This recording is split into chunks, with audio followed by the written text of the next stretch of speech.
Today, my Carmelite friends and our brothers and sisters in the Eastern Catholic and Orthodox churches are celebrating a feast in honor of an Old Testament prophet, Elijah. Hello, I'm Father James Kubicki, and when I give retreats, I often start off referring people to a passage from the first book of Kings, chapter 19. In that passage, the prophet Elijah, who lived about 800 years before Christ, had just fled for his life to Mount Horeb. He went there because he had just killed 400 prophets of the idol Baal, and Queen Jezebel, who was a follower of Baal, wanted to get revenge. When he got to the mountain, he took shelter in a cave where God promised to reveal himself.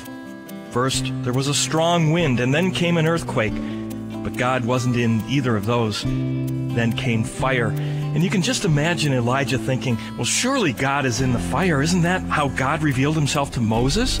In a burning bush that kept burning but wasn't consumed? But God doesn't always come to us in expected ways. Finally, there was a tiny whispering sound, and Elijah knew God was there in that tiny whisper of a sound. That's a good reminder for all of us.